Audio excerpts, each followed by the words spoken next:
চলে যাচ্ছি নিজ জেলা ভোলা ছেড়ে বরিশাল। যাওয়ার পথে ভোলা জেলার সকল সৌন্দর্যই দেখানোর চেষ্টা করব আজকের এই ব্লগে। আসসালামু আলাইকুম, কেমন আছেন সবাই? কলেজ বন্ধ থাকায় বাড়িতে এবার 1 মাসেরও বেশি সময় বন্ধ কাটিয়েছি। আর এখন যেহেতু কলেজ খুলে দিয়েছে, তাই আজকে চলে যাব বরিশাল। তাই ভাবলাম আমার এই সুন্দর জার্নিটি আপনাদের সাথেও শেয়ার করি। আমাকে যেহেতু লালমোহন থেকে ভোলা বাস স্ট্যান্ড যেতে হবে, তাই বাসের জন্য অপেক্ষা করতেছি। অনেকক্ষণ অপেক্ষা করার পর বাসও চলে আসছে, আর আমিও উঠে গেলাম বাসে।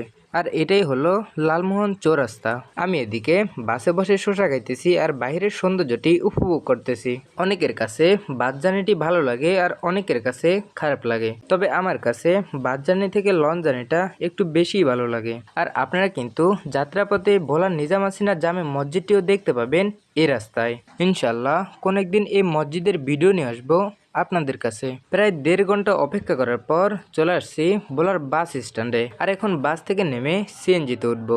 আমি যেহেতু ভোলা ভেদুরিয়া লঞ্চঘাট যাব, তাই এখন সিএনজিতে উঠবো। এখান থেকে কিন্তু ভোলা ভেদুরিয়া লঞ্চঘাট যাওয়ার জন্য আপনি অনেক গাড়ি পেয়ে যাবেন, তবে আপনি আপনার মনের মতো গাড়িতে উঠবেন। সিএনজিতে উঠে অনেকক্ষণ অপেক্ষা করার পর সিএনজি মামা রওনা দিয়ে দিল বেদুরিয়ার উদ্দেশ্যে। আর এই বেদুরিয়ার রাস্তাটা যে কত সুন্দর তা আপনারা নিজেরা না দেখলে বিশ্বাস করবেন না। আর এই সিএনজি করে 15 থেকে 20 মিনিটের মধ্যে আপনি পৌঁছে যাবেন বেদুরিয়া লঞ্চঘাট। অবশেষে চলে আসলাম লঞ্চঘাট, আর এখান থেকে মূলত লঞ্চে উঠে বরিশালের উদ্দেশ্যে রওনা দেব। আর প্রথমে আমাকে টিকিট কাটতে হবে, আর টিকিট কেটে উঠে যাব লঞ্চে। গাইজ, আপনারা কিন্তু ইলিশ মাছ সহ নানান ধরনের মাছও পেয়ে যাবেন এই লঞ্চঘাট। আর এনারাই মূলত এই মাছগুলো নৌকায় করে বিক্রি করে এখানে। ভোলা বেদুরিয়া থেকে প্রতি ঘন্টায় ঘন্টায় একটা করে লঞ্চ ছাড়ে বরিশালের উদ্দেশ্যে। তবে সন্ধ্যা 7টার পর কিন্তু লঞ্চ ছাড়া বন্ধ হয়ে যায়। অনেকক্ষণ অপেক্ষা করার পর এবার লঞ্চ ছেড়ে দিল বরিশালের উদ্দেশ্যে। আর যাওয়ার পথে দেখলাম অনেক দূর থেকে লোকেরা পিকনিক করতে আসে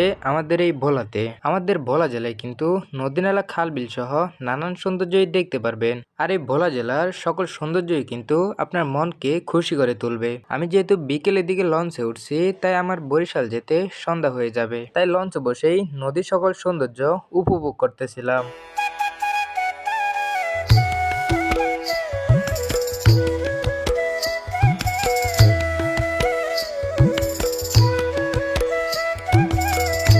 আলহামদুলিল্লাহ প্রায় 2 ঘন্টা লঞ্চ জার্নি করার পর চলে আসলাম বরিশাল লঞ্চঘাট।